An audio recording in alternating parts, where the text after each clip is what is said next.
America, are we cooked? To discuss, we have on Peter Harrell, former Biden official and host of the excellent new Security Economics podcast, Kevin Shu of Interconnected, and Matt Klein, who runs the Overshoot Substack. Welcome to ChinaTalk, everyone. All right, Peter. How are we doing? I actually don't think we are cooked yet. I think that there are enormous underlying structural strengths here in the United States that make me quite bullish about the future of America. I should also acknowledge you have me while I am on a week of vacation out in southern Utah, and the weather is gorgeous and the rocks are gorgeous. And so it's hard to sort of see us being cooked this week. If you ask me next week when I'm back in the office, I don't know, I might then have a different view on the situation. Kevin, pulse check. We're not cooked yet, but that probably implies that some cooking is happening as we speak. I think one of the lines I've been thinking about from Josh Wolf of Lux Capital, who runs that firm that I really like from early in the pandemic days, is the biggest failure is a failure to imagine failures.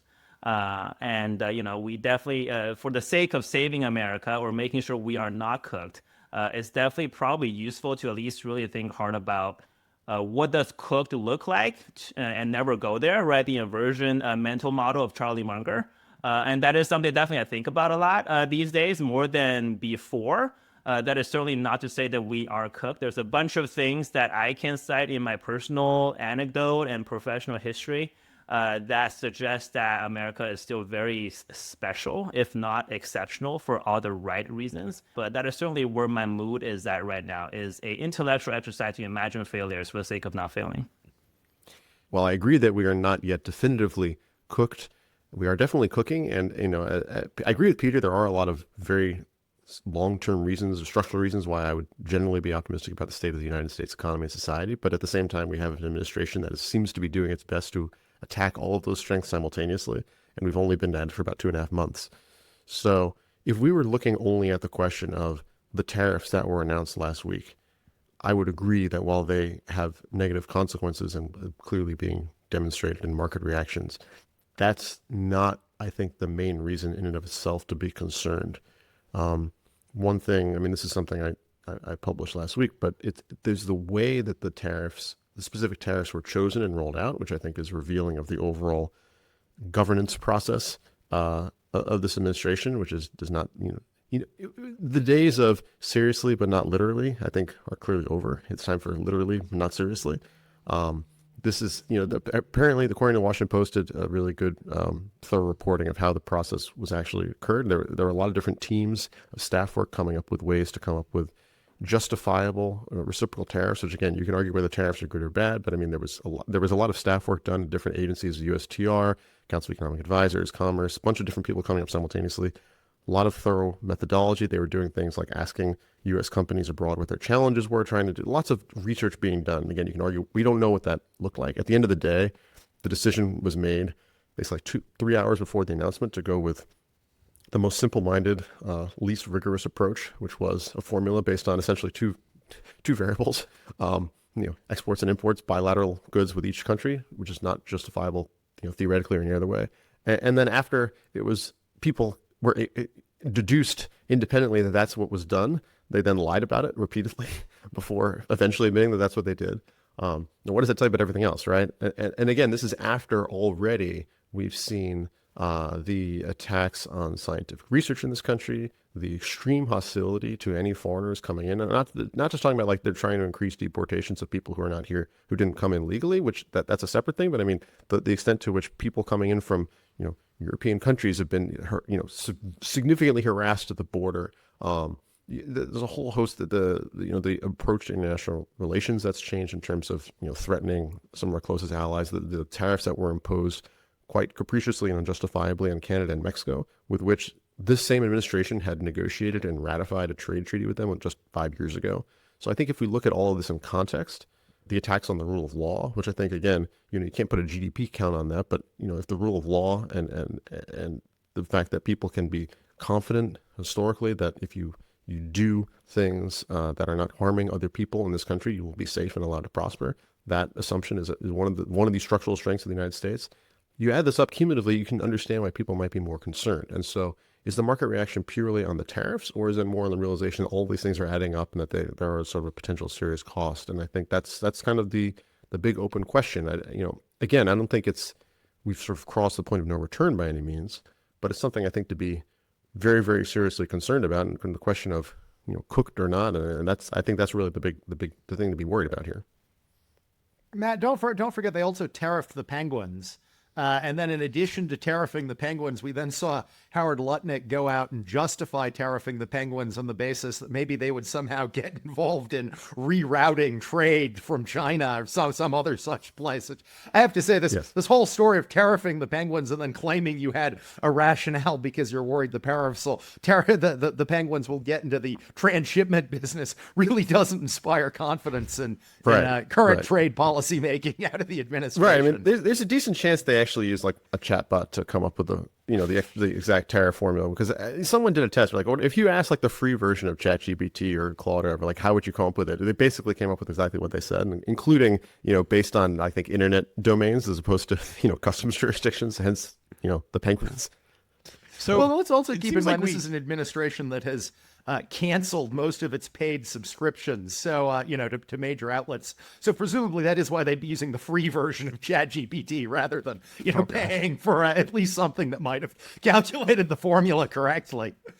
Yeah, if only we had O3 Mini, not 4.0 doing our trade policy. But it feels like we have kind of two levels of questions. One is like, how weird can the next 4 years get? And then, to what extent is this reversible by a Democratic Congress 2 years from now or a new president 4 years from now? And maybe I'll throw this one to Peter, because you were part of the, let's make friends with our allies again team in the early years of the Biden administration. I don't know. What was that experience like? And, how do you think that playbook would or wouldn't work if we've got 4 years of an unreformed Trump coming down the pipeline? Well, I should begin by saying, as I said at the beginning, I do have a view that I think there are enduring long-term American strengths. We have a very entrepreneurial culture. We have a culture that, by and large, values education quite highly. We have a pretty hardworking work ethic here. Even if the Trump administration is kind of cutting federal R&D spending and grants, there's a tremendous amount of private R&D in this country. So I actually do think we start with a number of very strong underlying kind of societal and business and commercial strengths. So the question is really, against a bunch of these underlying societal strengths, how much damage can things like the very chaotic tariff policy we are seeing do? And I kind of break that down into two different buckets. One is kind of economically, how much damage can it do? And here, I don't think we're at the end of the story. We're recording this on Monday morning. Maybe there is still some sense in which the market reaction is still getting through to Trump and they will begin to change course. The other thing I keep in mind, particularly on the tariffs, and I've argued this, for a couple of months now, I think this is all illegal. I think the statute that they are using for these tariffs simply doesn't authorize tariffs. We are, as of last week, now seeing litigation against these tariffs, and I think we are more likely than not, above 50% scenario, going to see the courts begin to curb some of these tariff powers. He's still going to have a lot of tariff power, even if the courts do curb them, but I think we are going to begin to see the courts insist on some rational order being brought to the tariff agenda. But you actually asked me, okay, well, let's think about the global damage. Like how, because there's also a political, aside from the economic harm, there's also a geopolitical kind of set of actions here. It's really ticked off the Europeans. It's really ticked off the Japanese and the South Koreans. How does this impact our alliance structures? And here I do think there's likely to be some durable damage to our alliance structures. I don't think that, our Western European allies are going to pivot to China. They understand that it is not in their economic or in kind of their social interest to fully join themselves at the hip to the Chinese, that would hurt their economy too. I mean, they're going to need to raise some barriers of their own to China to prevent their own industries from being hit. But I do think they are going to see us as Americans as less of a reliable ally going forward. That doesn't mean they won't cooperate. I mean, the analogy I've been using is I think that in 4 years, post-Trump, whether it's another Republican, whether it's a Democratic presidency coming in, I think a lot of our core allies are going to have a little bit of a view of, well, you just went through a divorce with us. Like, we'd be happy to come up with a more amicable custody arrangement and see if we can kind of,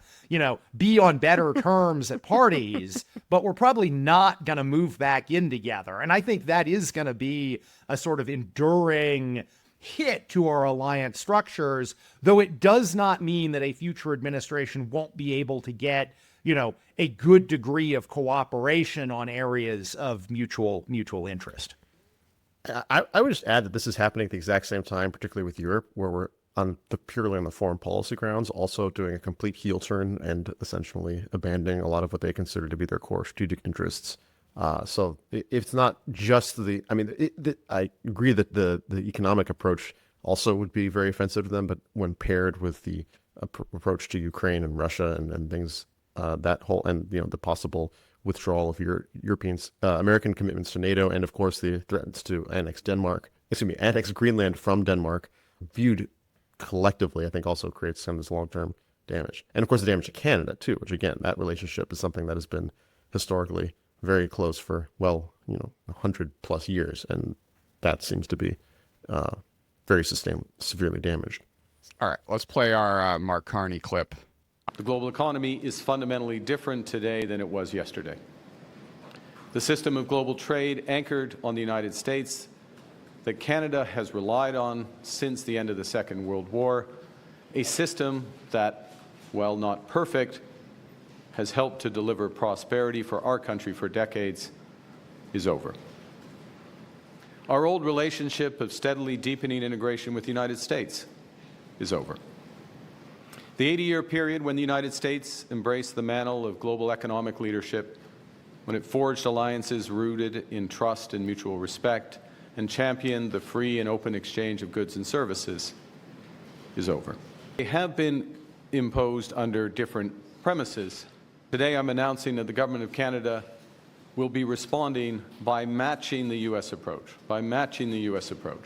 with 25% tariffs on all vehicles imported from the United States that are not compliant with CUSMA, our North American Free Trade Agreement, and on the non-Canadian content of CUSMA-compliant vehicles from the United States as well. Our tariffs, though, unlike the U.S. tariffs, will not affect auto parts because we know the benefits of our integrated production system. And they will also not affect vehicle content from Mexico, who is respecting the CUSMA agreement. Les premiers tarifs ont été We can draw strength right now from each other. From Canadians who are supporting local businesses, Canadians who are buying Canadian, Canadians who are changing their travel plans, and Canadians who are helping each other as neighbors. We are powerful when we act together.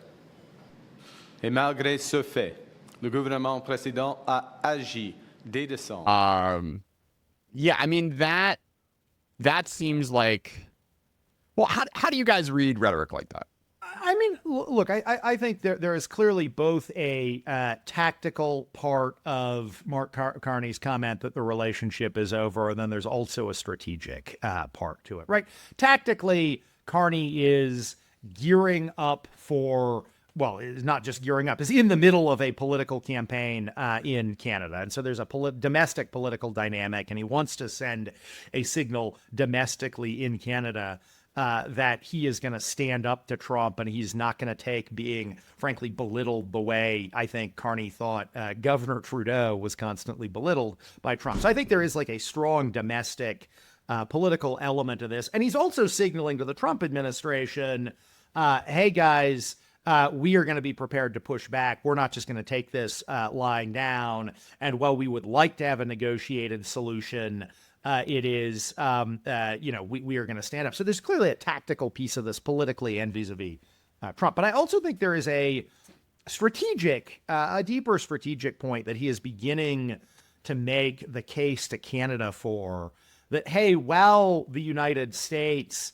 is very likely to remain our most important trading partner, while the United States is very likely to remain our most important security partner, we here in Canada do need to begin hedging our bets. We can't be dependent on the United States to the extent we have been over the last 20, 25 or more years. And so I think he is kind of sending a message that not that we're going to cut everything off with the U.S. because he does want to get a deal, but that Canada is going to be, for example, looking to increase its trading connectivity with Europe and not just rely on the U.S. market. That Canada probably isn't going to be reflexively in favor of agreeing to many of America's asks when it comes to China. I mean, Canada's going to take its own interests with China. I don't think they want to be flooded by Chinese exports either, but, they might be looking for Chinese investment now all of a sudden, right? I mean, be in their interest if their trading relationship with the U.S. is weakened to sort of figure out where they can get some capital. I hope they don't go down that road, but I think Carney's beginning to figure out and beginning to signal he's got to figure out what their long-term economic interests look like in a world where they at least will see the U.S. as a less reliable partner.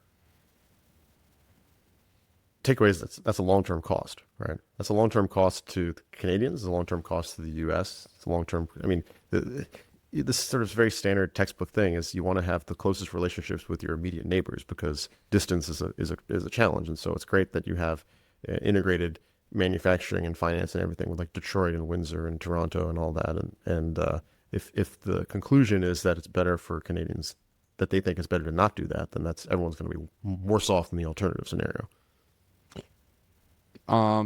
Maybe this one's for Kevin. I'm curious for your take on whether or not China will play this well or play this poorly. First of all, I think the context from the Chinese economic perspective is just that the Chinese economy still has a ton of its own problems that is still very much in the process of cleaning up right now, whether it's the property bubble that has maybe fully inflated or deflated, but still in the process of being, rescued or sorted out. It has a weak consumer economy that is trying to maybe re-stimulate. I think there are headlines coming out already of the stimulus measures, however you want to call it, kind of sanctioned or ratified from the National People's Congress in March, now being accelerated from a deployment perspective, now that the tariff numbers from the U.S. and the Chinese side are both, we know what the numbers now, at least. So there's a lot of things that China needs to do for itself in this very precarious situation. And I think there's always this reflexive narrative, right? Every time we think about what the U.S. is doing well or not doing well, we automatically think of, will China immediately supplant that space in that international space? I am personally very skeptical of any country being willing or able to fill the international space the United States has filled for the last 30, 40 years if the United States is quote unquote cooked. I think if there's anything that other countries have seen is that, being the hegemon, being sort of the global power, superpower that does a lot of things can be a pretty thankless proposition. And if there's anything that the tariffs have really driven into for all countries, is that retrenching to take care of your own national interests is kind of the fashionable thing to do right now. It's the in vogue thing to do right now. It is very okay to have no hegemon for maybe the next 10 years. There's just no space to fill any international aid.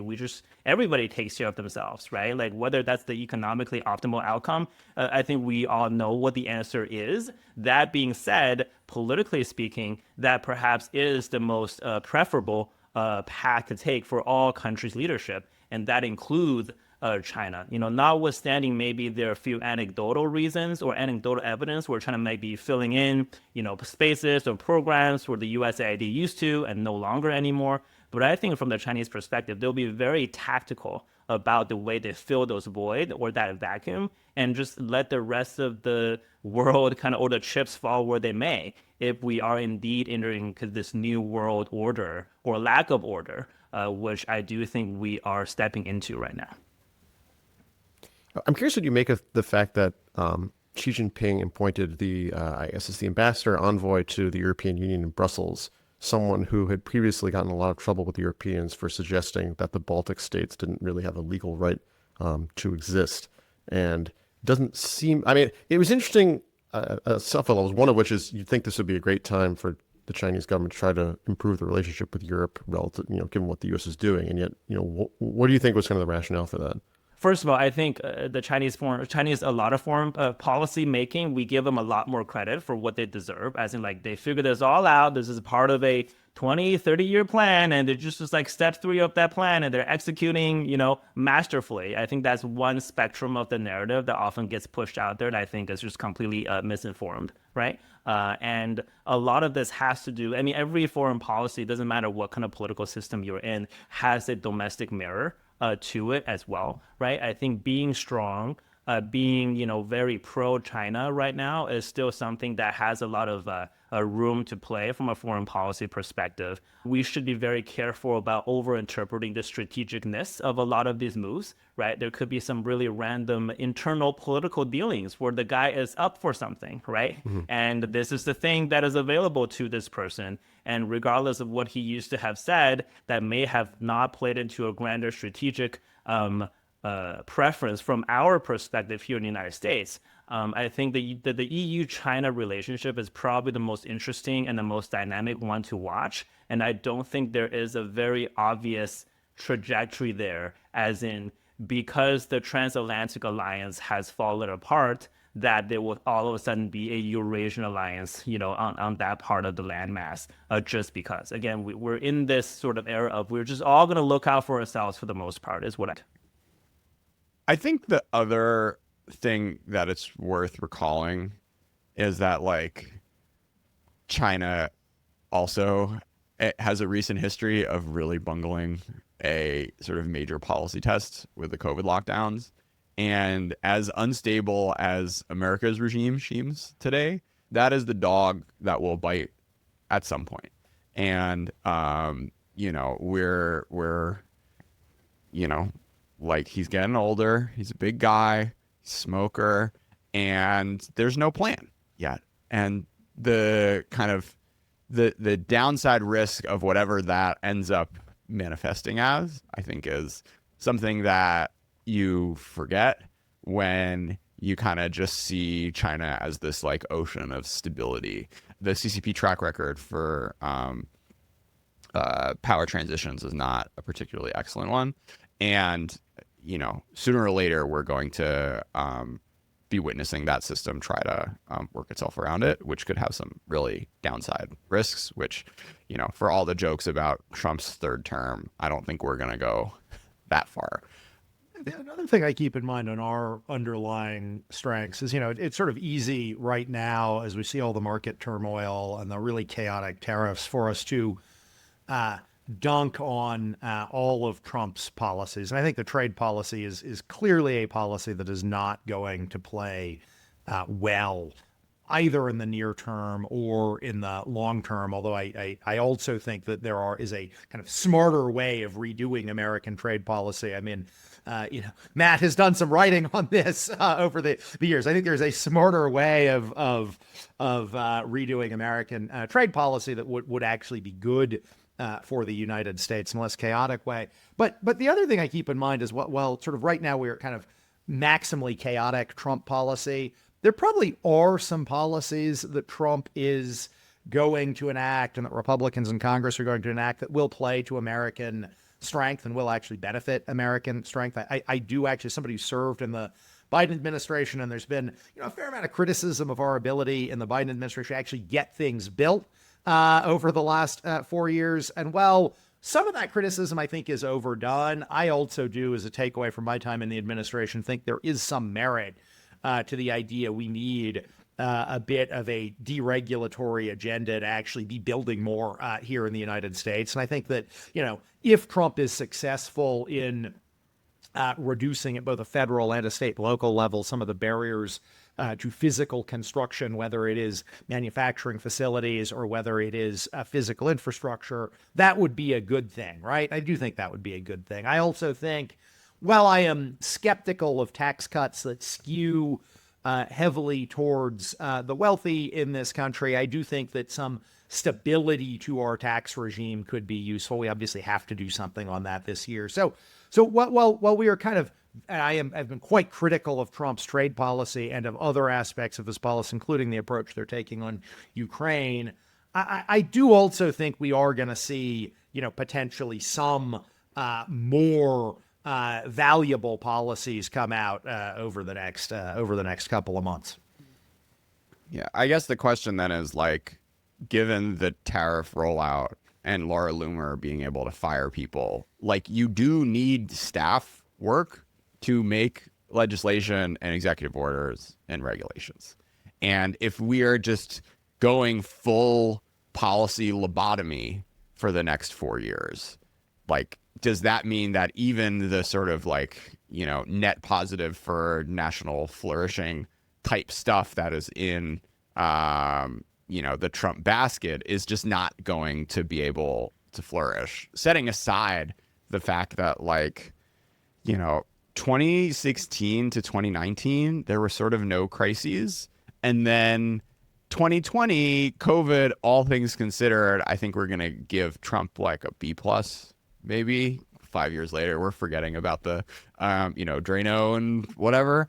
But if this is what we're doing in like a non-crisis moment, like 4 years is a long enough time for some outlier events to happen, and the kind of ability of this administration to navigate and respond to external shocks, much less kind of like self-driven ones, is something that I've kind of updated very much down to based on the past few weeks. Yeah, I mean, the thing I kind of want to maybe move or expand beyond the Loomer thing in particular, which I know you talked about in the previous episode, so I'm not gonna.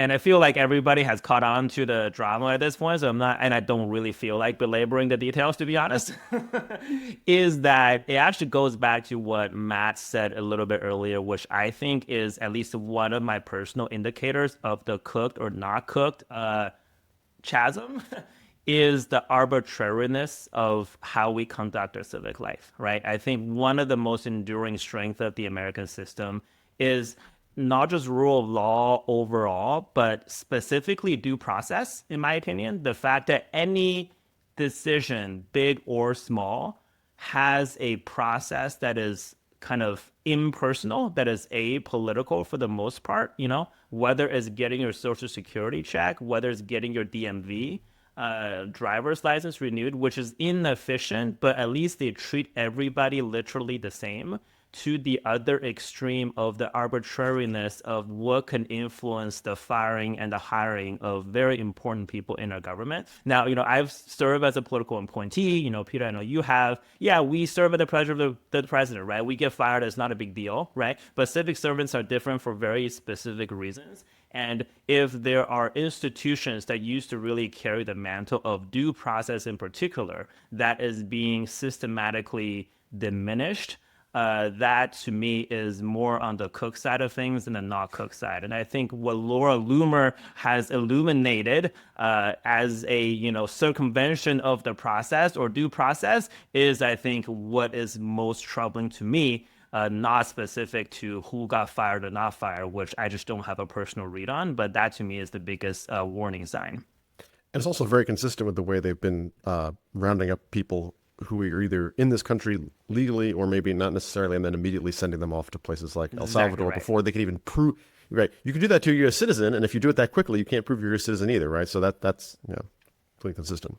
Yeah. And, they're like anecdotal evidence around me now of people who are just like, they have to carry extra documents, even though they are perfectly good American citizens going on a cruise somewhere else. And they're going to be like, well, I don't look the way that people may want me to look. I'm going to bring some extra documents just to make sure I can get back into my own country, right? So on the very kind of ordinary people level, the lack of due process has seeped in.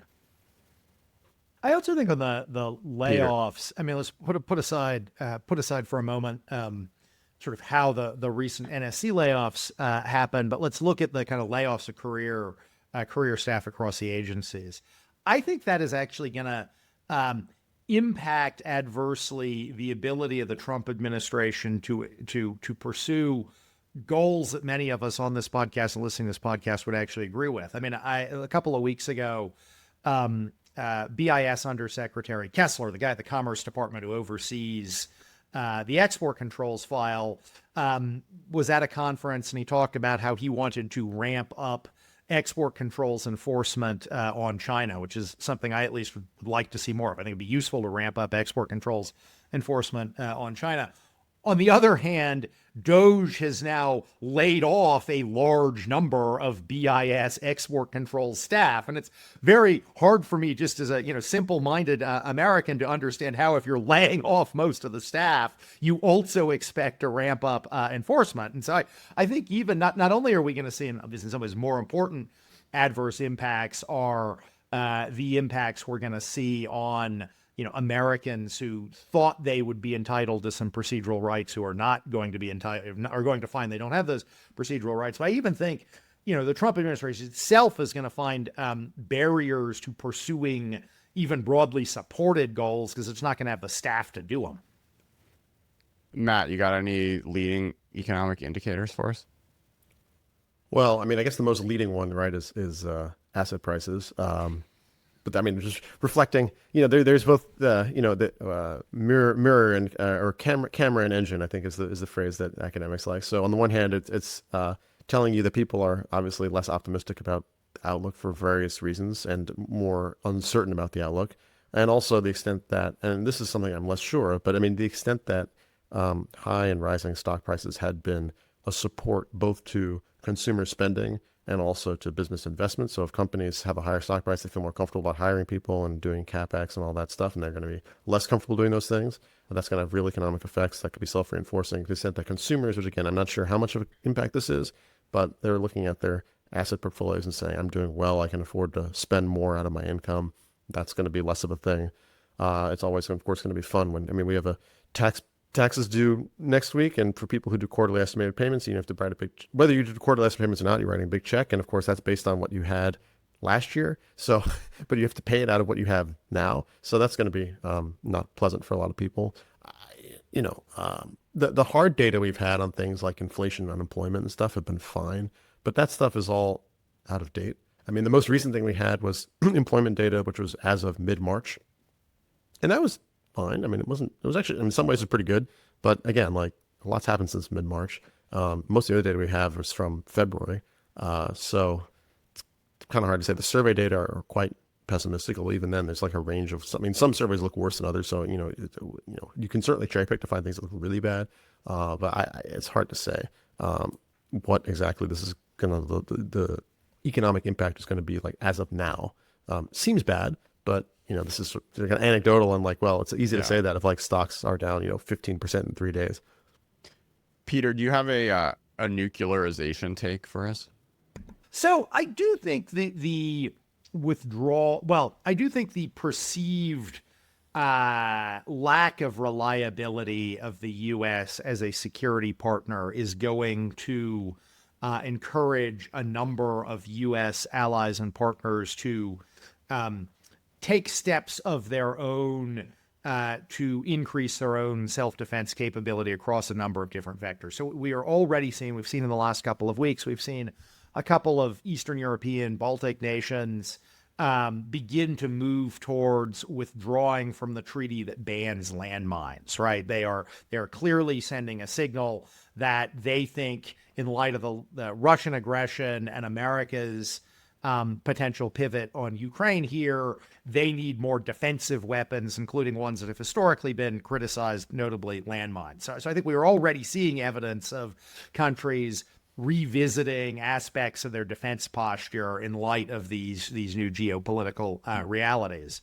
I think it would be quite rational for a country like Japan or South Korea to begin quietly thinking about what it would look like to develop an independent nuclear capability as a deterrent against Chinese or Russian aggression. I don't know if or when they will take that step, but I think it would be rational for them to begin to think so. Similar, I think you're going to see a nuclear debate in Europe, but I think it's going to begin quietly, but could pick up steam. I mean, we are already seeing it. I think there's a question there about, is the issue going to be sort of developing an independent British and French nuclear, adequate nuclear umbrella that gets extended across Europe, or does, Germany need its own independent nuclear capability? But I think as you say, Matt, we are already seeing that debate. And whether they'll go nuclear in the next 4 years, I don't know. But I think we're going to see progress towards nuclear capabilities in Europe. To come back to the economic indicators, one thing that at least perplexed me, or something that is, again, on my own cook, not cook indicator now, is the value of the dollar. Something that happened post-Liberation Day is that the value of the dollar actually gone down. Not a whole lot, but it did go down, right? Which is kind of antithetical to the theoretical best case outcome of all of this policy, which is that, trade barrier will go up, but the dollar will also go up vis-a-vis other currencies that will shield some of the erosion of purchasing power of American consumers. It also still puts us in a decently good situation as a government to refinance our debt to lower rates, which reduce the deficit, blah, blah, blah, blah, blah, blah, blah. And that did not happen, at least not yet. And I'm curious to get your take on what do you think of that reaction of the value of the dollar. I have my own little takes on it too, but I want to get your thoughts on that. Yeah, first of all, you're right. That is something that was unusual and different from what a lot of people had anticipated. And one of the things that the various Trump administration officials had said before tariffs as well, it won't be as inflationary as you think because the currency will absorb some of it. And if you look, in fact, at what happened back in 2018, 2019 when they did tariffs, the dollar went up to offset some of the impact. You look at what happened earlier this year when they announced tariffs on Canada and Mexico, the dollar appreciated, and China against the Canadian dollar and the peso and the yuan. And so that seemed to hold. And the rationale, the sort of textbook reasoning is that if you put on a tariff, then investments in the United States become relatively more attractive for selling to the U.S. market compared to investments outside the United States. And that's going to create, a financial inflow into the United States that pushes up the dollar. That's how it's supposed to be. And yet that's not what happened this time, right? Even with very large tariffs, which you think, if you were to sort of naively look and say, we're suddenly increasing our overall tariff rate from, 2-ish to 25-ish, which is basically what people are saying has happened, you think that would make investment in the United States much more attractive. So you have big financial inflows in dollar, and yet dollar went down. So I think that's sort of consistent, if we're thinking about cooked, right? Or cooking, clearly, whatever attractiveness theoretically is of investing in the United States from these trade barriers has been offset by something else. And I think there are a lot of things we can point to. We've talked about them. I mean, one of these sort of obvious ones is if the tariffs are not actually going to be permanent, right? I mean, I'm not saying they should be permanent, but like if you think that they're not permanent, you're not sure what the level is actually going to end up being, why would you make that kind of commitment to an investment? I mean, there are arguments for tariffs and there are arguments for saying protectionism could boost investment in the United States. I'm not saying we can talk about like the relative costs and benefits, but like I think everyone would agree that it depends on actually committing to sticking to the course on it. And if it has this level of uncertainty, that in of itself is going to be very destructive to investment, on top of the fact that tariffs themselves are going to be negative for a lot of existing investments. And so I think that is a big part of it. I mean, there's something that happened back in the UK in the fall of 2022, I think is instructive. There was a very different set of policies, but basically you had the very short-lived Liz Truss administration, or premiership, I guess they would call it, and that they came up with what was called a mini budget. I don't know why they called it a mini budget, but basically they had a bunch of big changes to taxes and spending, and people thought it was kind of nuts. And part of the thing that they thought was nuts about it was that they bypassed the normal procedures established in the UK for presenting a budget. They have this Office for Budget Responsibility that's supposed to put out an independent forecast. They basically kind of ignored all that. And what happened was, in part for other reasons, but one of the things that happened was you had this big spike in British interest rates. Partly, as I said, a lot of things going on, but and also, despite the fact that interest rates went up, you also had sterling go down And so people were like, this is like a emerging market currency crisis going on here. And someone came up with a good phrase of, it's not about like the inflation outlook or anything else, or the deficit outlook. It's really about the moron risk premium, which is like, these are the people you have in charge here. And I think I think you could plausibly say something like that might have been happening here to an extent, right? And I think, we can think about why that would be the case. And so, is the dollar going to go down a lot from here? I have no idea, right? But the fact that it didn't go up is I think, already indicative of something having happened. Yeah, the whole America with like emerging market economy level policymaking, I think, is maybe the closest, maybe the most succinct way to kind of tie all this together. But the problem is, like, we haven't had a lot of global hegemons who like went from being functional to being deeply dysfunctional. I mean, the trade policy, it is really striking to me, right? Because if the Trump administration had come out and said, a couple of weeks ago or a month ago, actually, or at the beginning, let's put aside the Canada-Mexico chaos. Before all of that, had come out and said, look, we are going to, over the next 6 to 12 months, launch some investigations that will give us authorities to, increase tariffs on Europe unless it gives our big tech firms better market access and, brings down its car tariffs and things.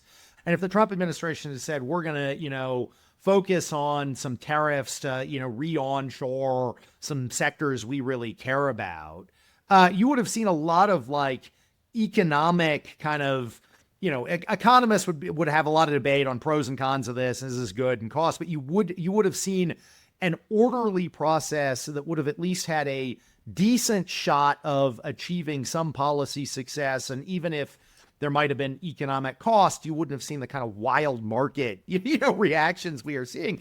But for whatever, it's just not the approach they seem to want to take, right? They seem to want to take a kind of turn the world on its head overnight kind of approach and deal with the market reactions. And what I have been really struck by is the rhetoric over the last, kind of a couple of days or week about how this is, medicine the American economy needs to adjust to. I would say, historically, when you see political leaders talking about medicine that an economy needs to adjust to, it's when, there is some massive debt crisis or some, the economy is in free fall and you have to make tough choices to turn it around. You rarely see political leaders talking about shock therapy for an economy that actually is, growing reasonably strongly. You see gradual adjustments. So this has just been a kind of historically unprecedented approach to policy making. That's true, although I think that some people in the administration actually legitimately do believe that there was either a crisis already or an imminent one. So whether or not, you or I think that actually might be potentially informing that. But of course, you're right. There's this sort of Earth 2 possibility of what if you had a very sane, rational, logical approach that was very different from the actual one for thinking about, restructuring trade relationships. But, that's not the world we're actually in. So that's. Any closing thoughts? Not cooked. I agree. We're not cooked. I'm going to be bullish. We're going to get through this. We're not done yet.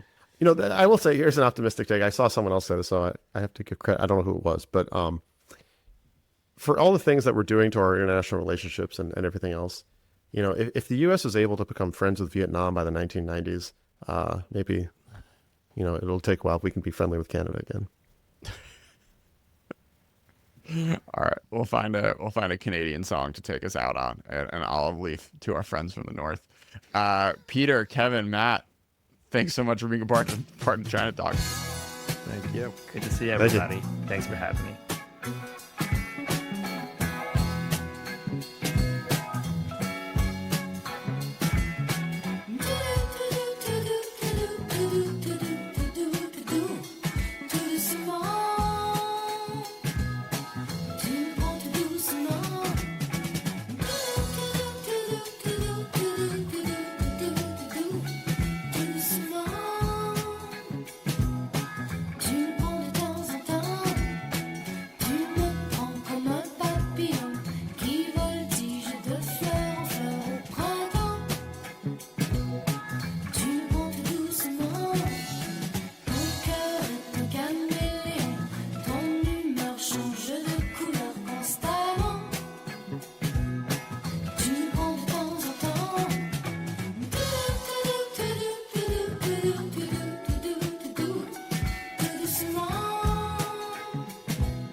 small.